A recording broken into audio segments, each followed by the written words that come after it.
All right, ladies and gentlemen, boys and girls, we are back for another Bokeh Podcast episode, and one of the relatively few return guests on the show, Chris Evans, is here with me again. Chris, thank you for hanging out with me. And thank you so much for having me, Nathan. Super excited to have this chat with you and be part of the community.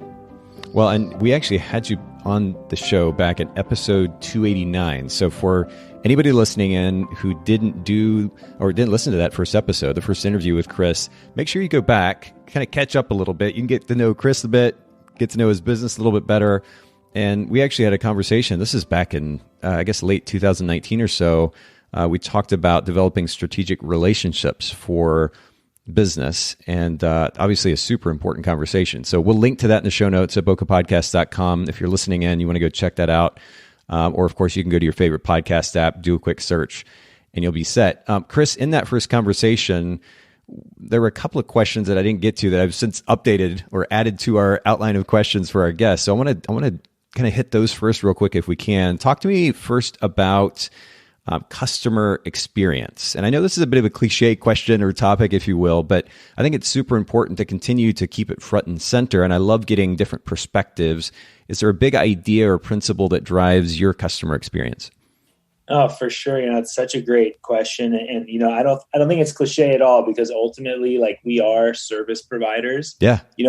We absolutely have to have the service and the experience we offer our clients, like, first and foremost and paramount in our businesses and how we conduct ourselves. This is such a relationship-based industry. And, if you're not providing an incredible experience, not only for your clients or your wedding planners, and even frankly, every other vendor on a wedding, I just don't think you're going to find success in this business. And for me, it comes down to my mantra. And this mantra came to me a few years back, and it's three words put together. And for me, it's style, grace, and gratitude. Okay. And those are the three tenets of my brand that I from every email, from every encounter, from every conversation, to every photo I take, it's always operated on that mantra of style, grace, and gratitude. I want to present myself and my experience in a stylish way. I want my clients to feel stylish. I'm so aware of, like, the opportunities that this industry has given me,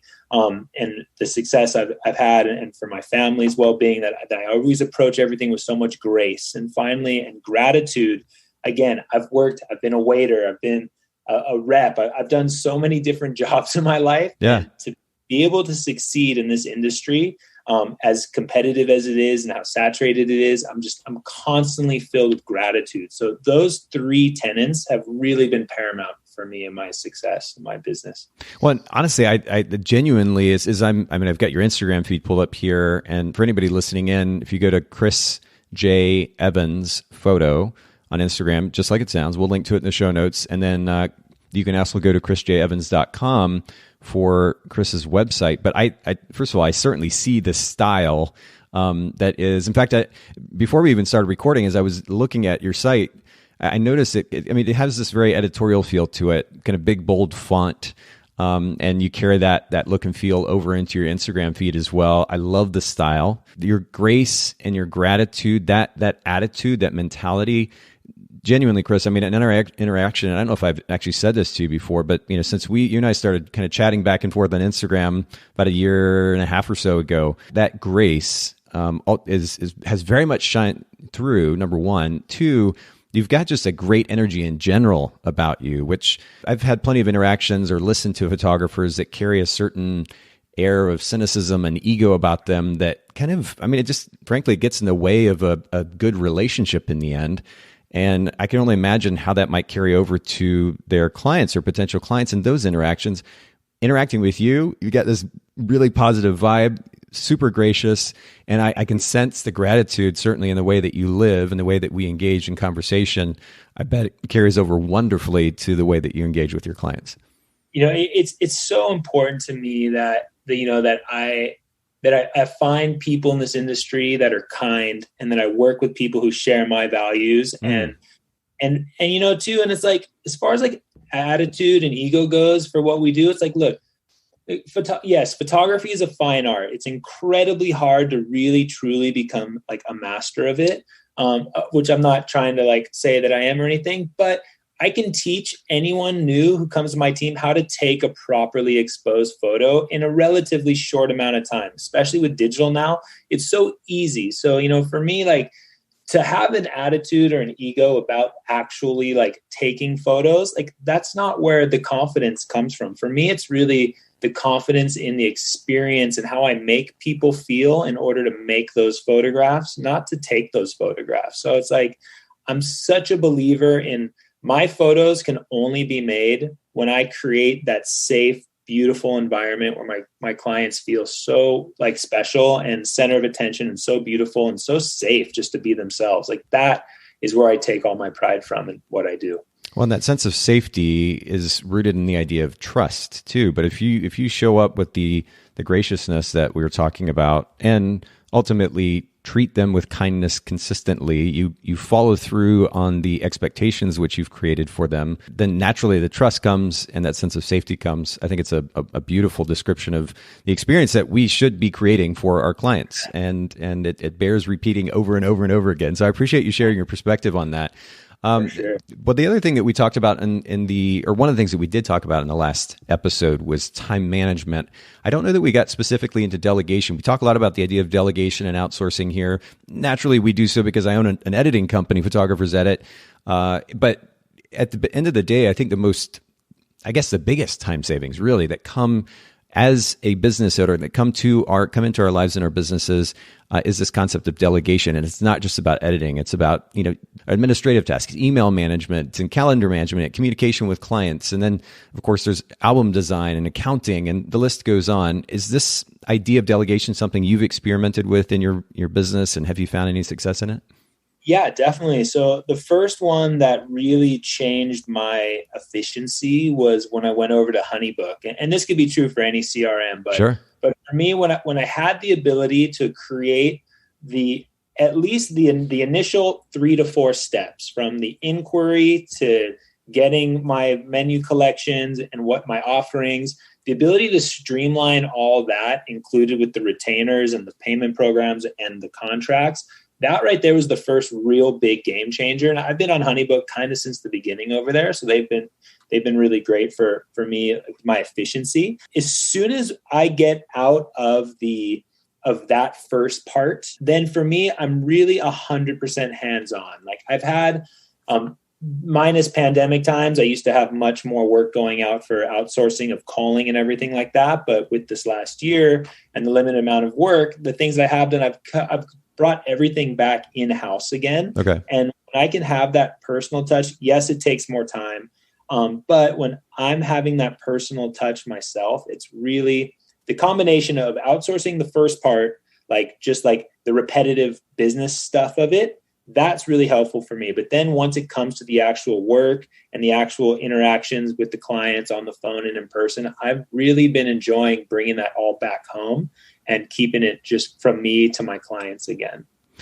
Do you see yourself then at some point letting that go back out? I mean, as things pick back up, how do you balance? Because I think what you're describing, and it certainly makes sense in the context of COVID, but then I know that a lot of photographers would say something very similar regardless of COVID. They want to deliver that personal touch. And yet the reality, I think anyway, having owned a photography business and been involved in multiple companies now, I know that I can only grow so much if I'm trying to do everything myself. Is there a line, kind of a balance between maintaining that control, but then at some point giving it up?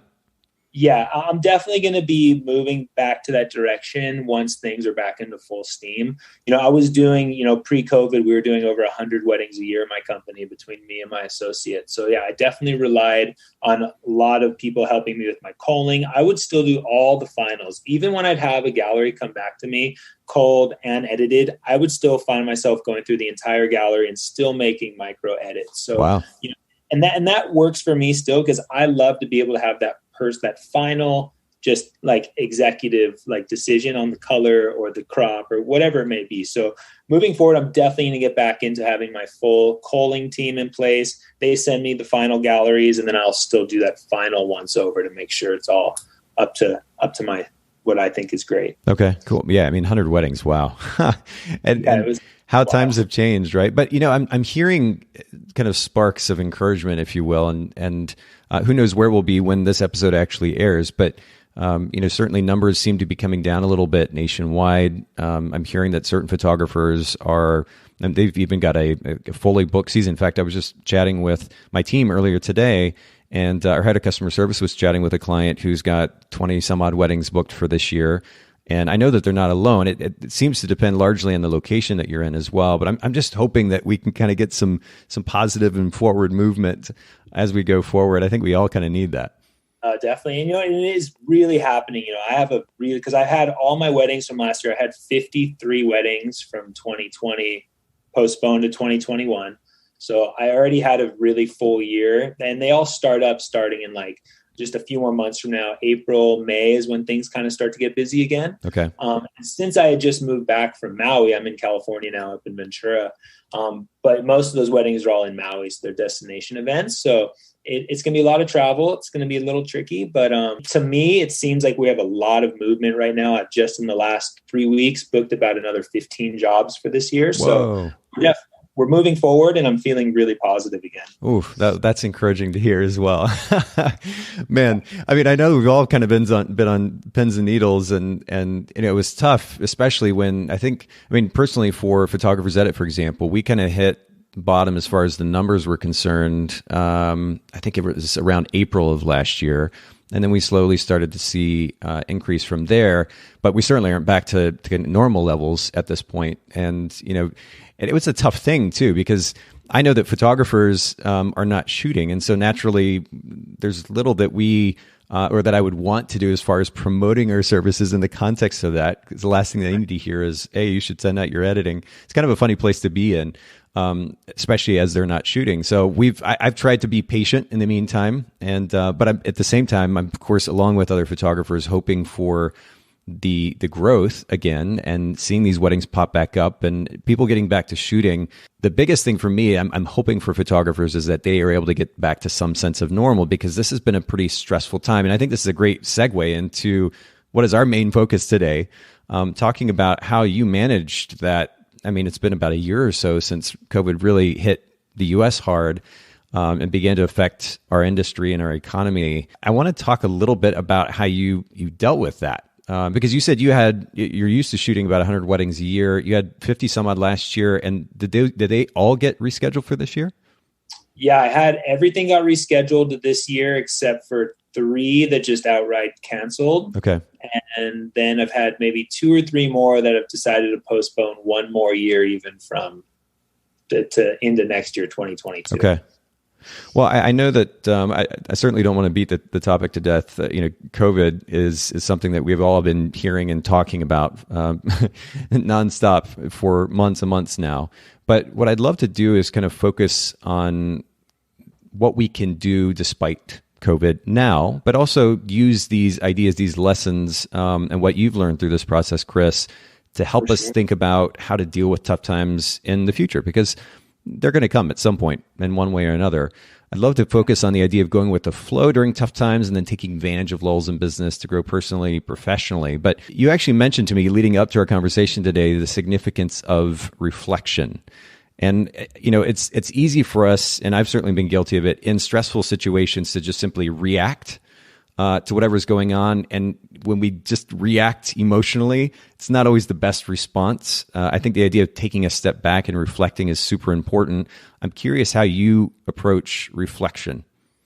Yeah, that's such a powerful word right now, especially like that we're on the back end of this whole experience that we've all gone through. But, as a wedding photographer, once you get to a certain point in your career, you're full grind. Like the idea that I would ever take a year off by choice was like, there's no way that ever would have been like an option, or even something I would even remotely even think about. So, as I reflect on the time, away from it, I get to, my biggest silver linings are I've never spent more time with my family. I've got to see, I barely, like, from when my youngest daughter was born, she's 6 now, but from birth to like she was 5 years old, I was I was working full tilt. So to have this whole year to see literally every single moment and be with her every single day and with my family, my older daughter is a teenager now. Like we just, the time of the family and of that unit and building that, connectivity, that's been incredible to be able to interact with them on such a deeper level than dad's always got to work, or there's always a stress, or I got to run out the door, I got to edit this, or I got to do this. So, the biggest reflection point for me was just being able to enjoy my family. And on top of it, I just moved to a new place and we're right across from the beach, a really amazing surfing beach. So, and I'm an avid surfer. So I've had like more time to surf than even I did when I was living in Hawaii. So it's kind of been a, silver lining on that part. Well, yeah, man. I mean, and what better way to deal with the potential stress of COVID than to be able to get out and push your body, exercise, get that fresh air in the sun. That had to be amazing. But I'm curious specifically about, and maybe I'm overthinking this, when we talk about this idea of reflection, for me personally, if I'm taking time to reflect or to think, I'm thinking about more of a kind of a meditative practice almost. And it doesn't have to be specifically meditation, but do you take time each day or at some point during the week or the month and really take a step back from everything and get back from that kind of busyness and I don't know, maybe it could be journaling, meditating, or just simply thinking in a quiet room? No. For me, it's my morning workout routine. And we touched about this back in our other episode 248, I think you said. And basically, my morning routine has not really changed that much. I get up in the morning, I get the coffee going. If one of the kids is already up, I get her breakfast.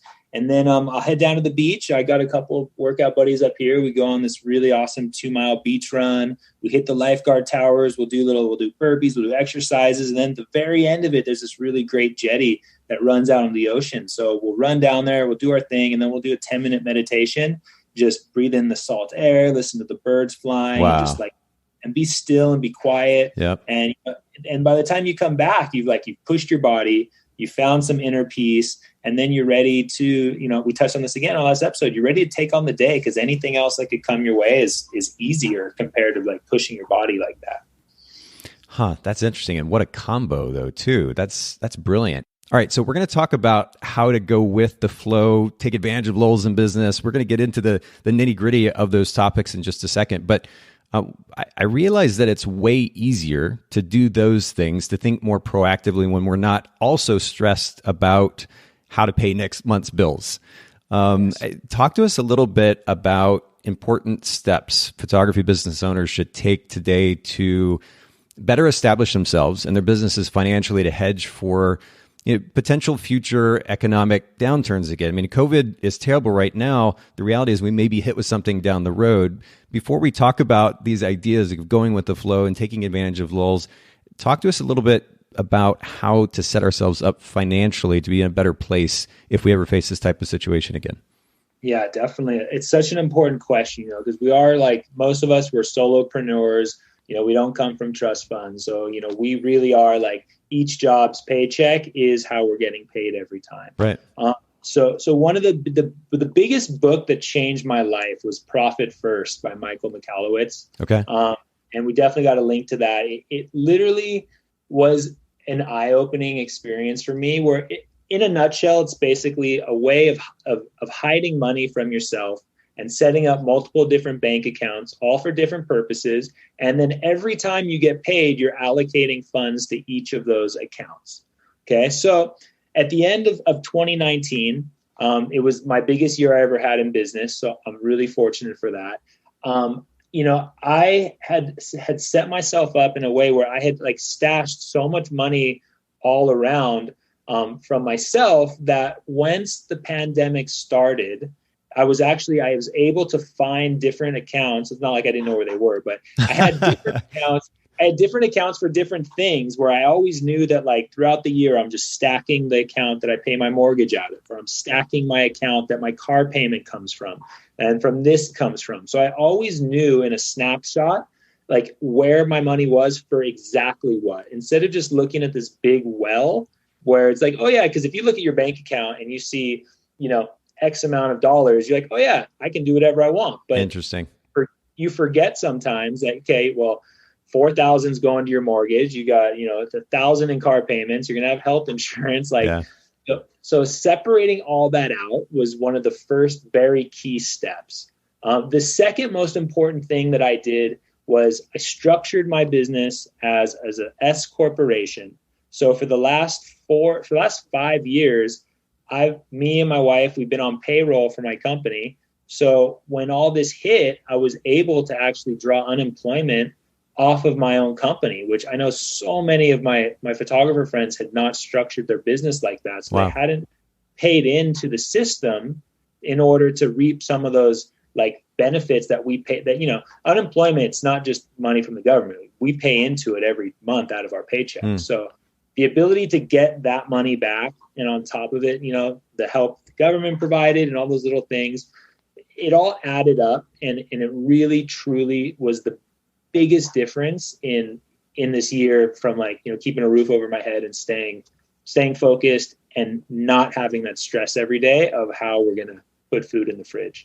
Wow. That's a huge one. And honestly, I mean, in the close to 500 episodes or so that we've recorded here, I don't think any photographer has brought that up. We've talked about the significance of corporation, even an S corporation in the past, I believe, but not specifically for the sake of pulling, in this particular scenario, unemployment. That's really, really big. Okay. So starting with separating finances out into separate accounts, and more proactively budgeting an S corporation. Any other particular ideas that you think photographers should keep in mind?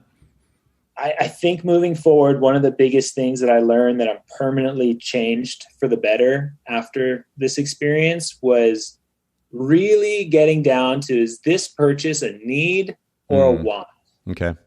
And again, that it's kind of cliche, but at the end of the day, those 4 wants that I didn't buy last year, those honestly could have been the difference in me having 2 months worth of food in the fridge. Yeah.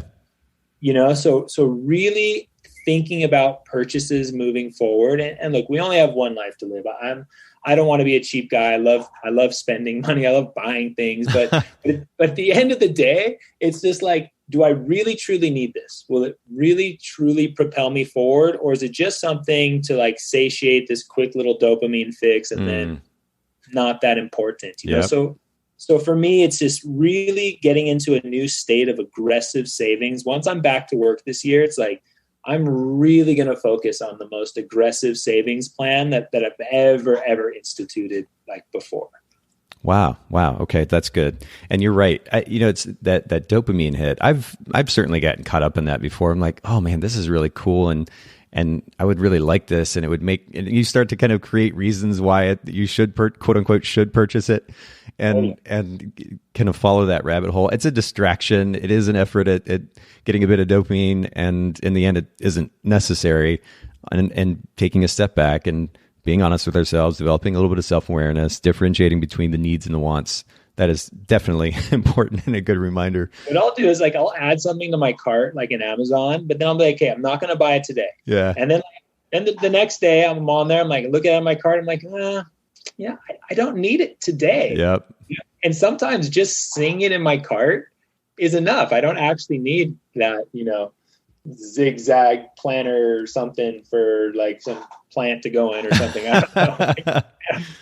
Whatever it is. I've got this massive wish list in Amazon, and I had a lot of stuff in there. And it's funny, to your point, how when I go back into that list later on, how many of those things I'm like, don't need that, don't want that, don't care about that anymore. In the moment, it seems really cool, but really it doesn't matter that much. So that's a good reminder and super practical. And I appreciate you sharing that. But let's jump to this idea of going with the flow, first of all, because, we establish a baseline, we set ourselves up financially. And I know, I want to kind of speak to or acknowledge the reality, which is that a lot of photographers, due to COVID, face some pretty tough financial issues because they didn't have money in the bank, didn't have savings, a cushion built up because they weren't proactively managing their finances. And so I'm glad that we've addressed that. And I would encourage all those listening, and if you don't have a plan in place, put a plan in place so that moving forward, you minimize the stress, and then you can do the things that we're getting ready to talk about, going with the flow. And we're going to talk about what that means.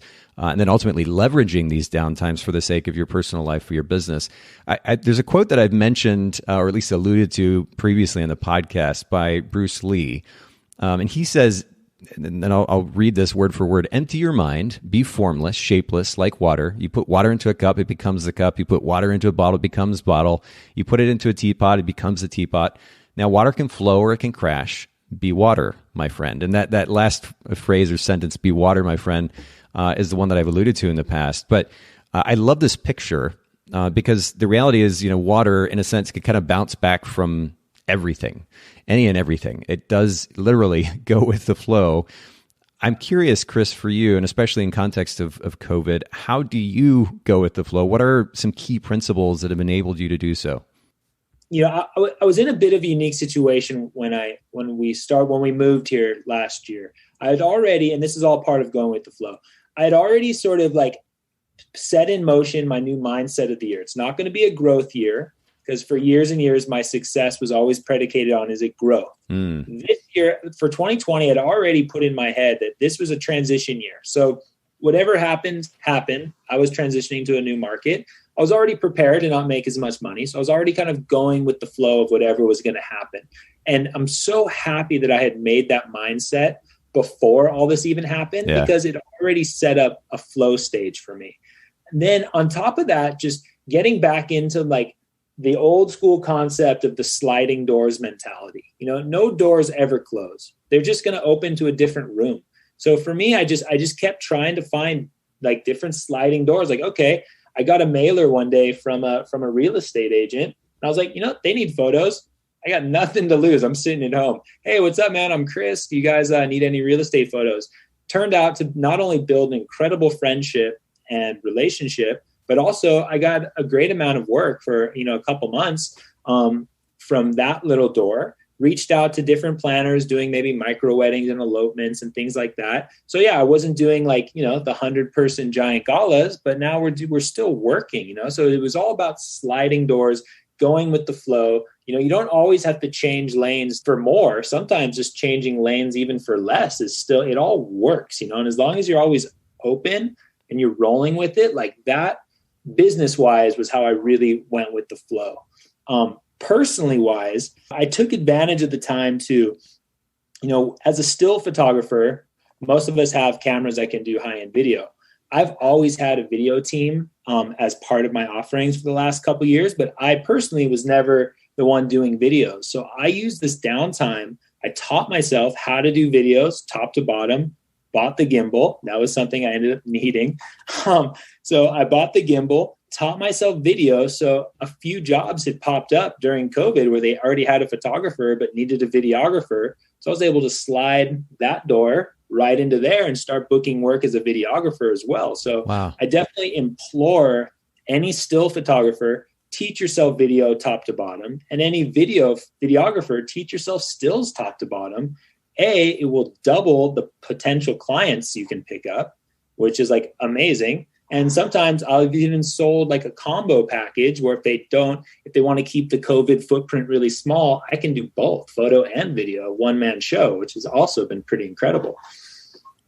First of all, I want to go back to this phrase, because I don't think I've ever heard it phrased or described the way that you did, this metaphor that you're using about sliding doors. And I wrote down here as we're talking, no door ever closes, just opens to a different room. And I love that picture. I grew up in Japan, and in these older Japanese homes, the ones that are, say 80, 100 years old or even more, you have rooms that are basically separated by paper sliding doors. Here in the States, I'm used to, like right now, I live in an apartment, and the doors, you open and you walk into a room and you close the door, and then you come back out and you close the door and you go to a different room. It's just it's almost linear in fashion. Whereas in these Japanese homes, you have all of these rooms that are connected, it's simply or separated by these sliding doors. And the moment that you open that door, you can go into this room, or you slide open the other door, you can go out into the hallway, whatever it might be. And so that's kind of what it takes me to. And I love that, because there are almost endless possibilities at that point. You're not stuck in a hole. You just go where that door is now opening. And that mental picture gives us so much fluidity and flexibility in a situation like this, if we're willing to actually look for or be open to where that door is opening. Have you always been this way? I mean, did you just naturally look for those opportunities, or did it develop? Did it take some time to develop? Well, I've always been like, I'm always just a natural go with the flow person. Like I grew up as a surfer. I've been in the ocean my entire life. Okay. So understanding the ebb and flow of tides, of surf, of taking a 20-foot wave on top of the head to, like these moments of powerlessness underwater where it's like, so that I think that mentality just instilled in my bones, like kind of just set me up for just this being able to channel this into my business, and also on top of it all, necessity is the mother of invention. So it's like, I got a family. Those kids need food, wife has got to eat. I needed some new surfboards. You got to figure it out, Sure. So it was really just like, again, like we talked about off the top of this, was checking any sort of ego or any sort of like pride or whatever it is, it's just, instead of, okay, I'm not doing this, but can I do this? It's like, can I do 10 small jobs that equal one big job? Like what can I do with the skills that I have and really just still do it to my absolute best with style, grace, and gratitude? So you mentioned real estate, photography, and video. First of all, that any photographer, and I didn't realize in a situation where there's a bit more desperation, maybe photographers wouldn't argue this idea so much, but normally anyway, photographers they might fight for or argue for the so-called purity of their brand by sticking with one thing, focusing on one thing. And if I get distracted from that, or there's a potential that I then detract from the brand by watering it down. I'm offering these other services that they're not, quote, who I am. That's our favorite thing to say. It's not who I am. But in the situation, how would you respond to a photographer that is pushing back in that way? Do you feel as though it has detracted from your brand?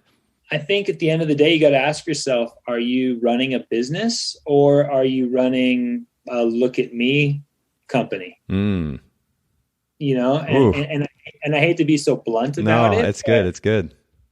But I mean, ultimately, like, look, we're photographers. I take pictures.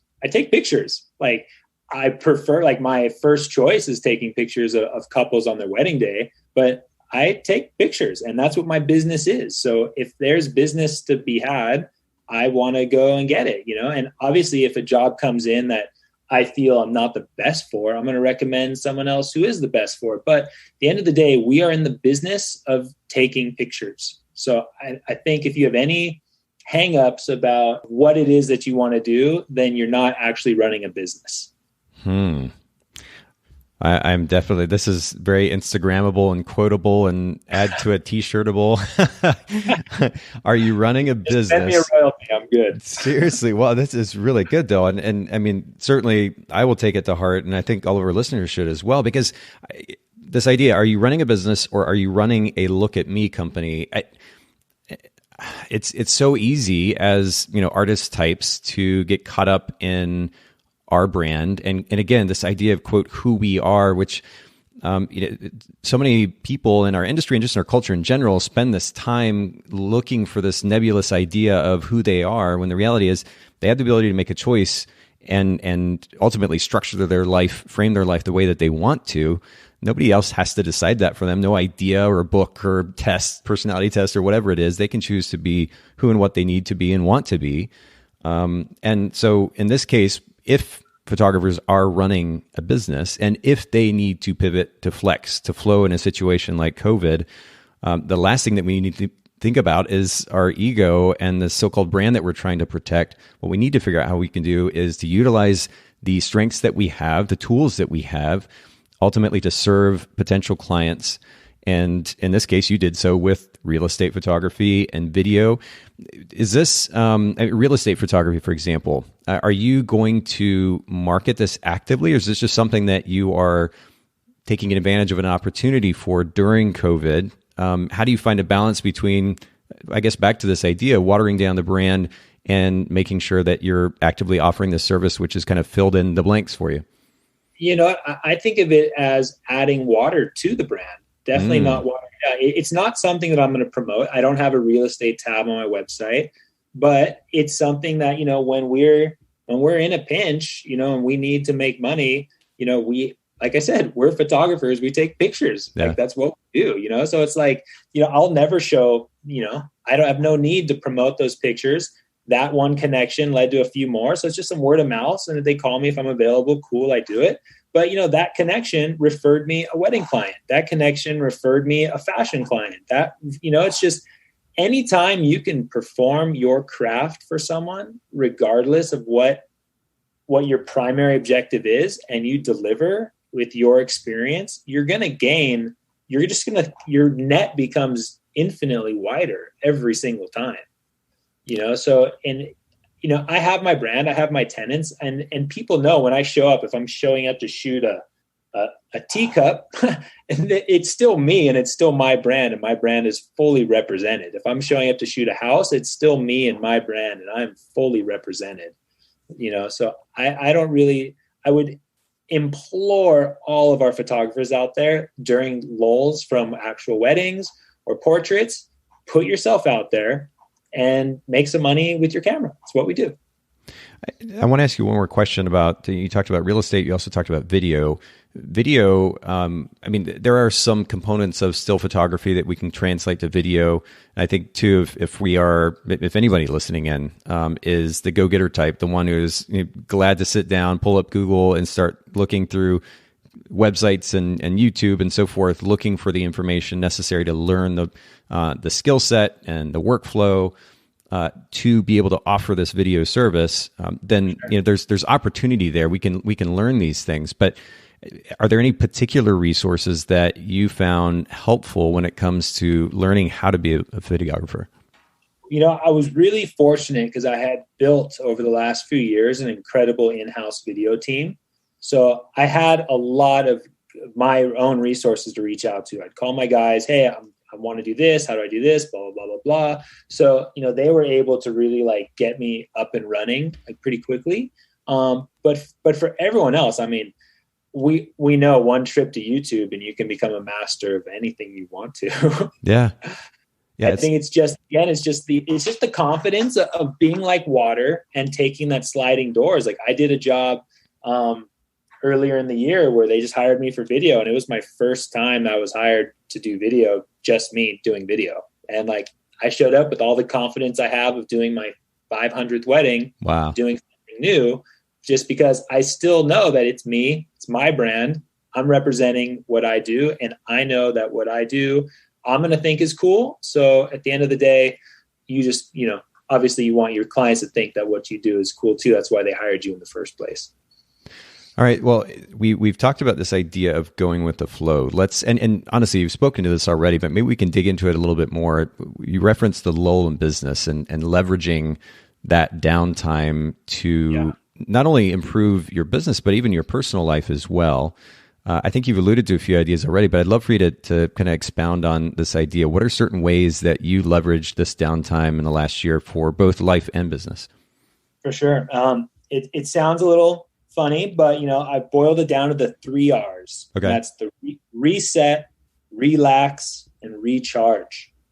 We seldomly in this business pre-COVID have we ever, as wedding photographers, had a lull like this before. An opportunity to sit back, to not have any work to edit. I haven't had a gallery to edit now in a month and a half, which is the first time in years and years and years. Yeah. So I was able to reset, deep dive, go into my website, go into each gallery, just really edit, really fine tune, really just pick out the absolute core of what it is of who I am and what my brand stands for, and ultimately who the clients are that I want to attract. So that was part of the reset. The relax portion is I don't have anything to edit. I don't have a wedding to go to this weekend. I'm going to kick my shoes off. I'm going to chill on the couch. I'm going to spend time with my kids. We've played more board games than I can ever even imagine. That's brilliant. What's a favorite? Right now, Blockus is super fun. If you guys don't know, it's kind of like Tetris in real life, kind of. But, really? super fun, great family game. My youngest is 6. She's totally good at it. So it's a great game for the whole family. Oh, I'm totally, speaking of that Amazon wish list, I'm totally adding it right now. That's pretty brilliant. Okay. You said Blockus. It's awesome. Actually, you know what? You sent me a gift after our last one. So let me send you Blockus, Nathan. It's on me. It's coming your way. Oh, dude. Well, that's really cool of you. All right. Sounds good. You will love it. But so that's the relaxed part. And then the recharge, getting excited. I can't even tell you how excited I am now to get back to work. I am so recharged after taking this deep dive into my work, after having this time to relax, having that moment to really realign against my brand's values and my goals and what it is that I want to accomplish, not only for me, but for my clients. I am more excited now to get back to work than I have ever been at any point in my career. And it's interesting how, in this case, obviously we had a lot of extra time, but even, I know personally, for me, even just taking 15 minutes, 30 minutes, an hour, whether it's sitting down and meditating, there's the massage chair at my gym, or getting into the sauna, or maybe it's getting out on the motorcycle and going taking a ride, but just taking a little bit of time, how it helps us reset the mind. Because I know there's certain situations where I get either uber focused or I'm, again, reacting out of stress in a situation and I don't walk away. And as a result, I don't see as clearly, as objectively as I should. And that can be detrimental both to our personal lives and our professional lives as a result. Yeah. So it is super important to take that time away, whether it's an hour or a day or maybe even a week or a month. If we have the opportunity, that's a good reminder. Yeah. And I think, part of like what I learned too is it's not always about, growth, like sustaining is also success. Sustaining your lifestyle is also success. It doesn't have to be year after year growth, so moving forward, I'm not in the position right now because I'm still trying to recoup like we all are, but I'm definitely moving forward, going to try to carve out times in my life in the future where I'm taking a month off from work. Wow. Completely, and I never, ever would have thought of that. Like that never would have been something that would have become a prime importance to me pre-COVID. Well, again, and I think we'll use this as an opportunity to some of our conversation, because the way that you broke all of this down is super logical, chronological almost in nature, and ultimately really, really helpful to talk just by itself of the idea of taking a week off or a month off in some cases is just beyond the comprehension or thought process of a business owner, certainly a photography business owner. If we are proactively, to our original, or one of our first points of conversation, taking the time to proactively manage our finances, it will give us some of the freedom and the flexibility to be able to do that over the long run. And then, of course, leveraging the opportunities that we have in some of these downtimes to further grow personally and professionally will then enable us to not only go hard in the paint when business pops back up again, but then also create that time and space for ourselves to recharge as we need to. And again, that's a really great reminder. I really appreciate you making time to hanging out with me today, Chris. And I know the first conversation that we had and subsequent conversations, again, I can't stress enough how gracious you've been, super kind, and I just love the energy in general. I really kind of vibe off of that, if you will. I think it's really, really great. And if I can personally encourage you to continue that, I will certainly do it, because it's not everybody that I get to interact with that behaves in that way. It makes a big difference in the world, and certainly in engaging with our clients. Can you remind our listeners one more time? I know we mentioned at the beginning, but where they can find you online, your website, social media? For sure. Again, I just want to thank you as well, Nathan. You've been an amazing guy, and you create such good content for the community. So thank you so much. You guys can find me at chrisjevans.com. That's my website. Chris J. Evans photo on Instagram, and CJ Evans 325 on Twitter. And I just, in closing, I just, really implore everyone just to run your business with kindness and authenticity and integrity. And don't ever, ever be afraid to reach out of your comfort zone and focus on your business, whatever it may be.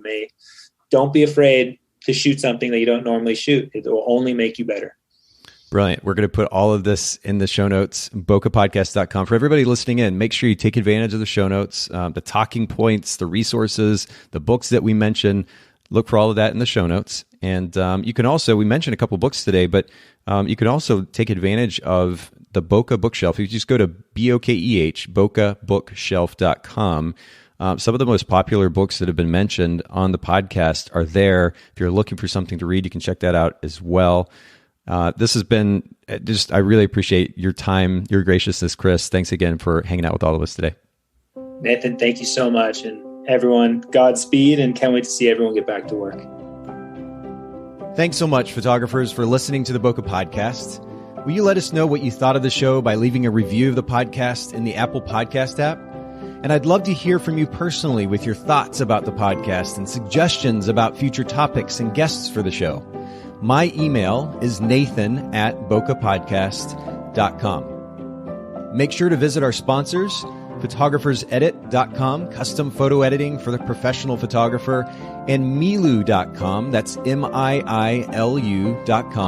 the simplest way to create and manage timelines and shot lists for the events you're photographing.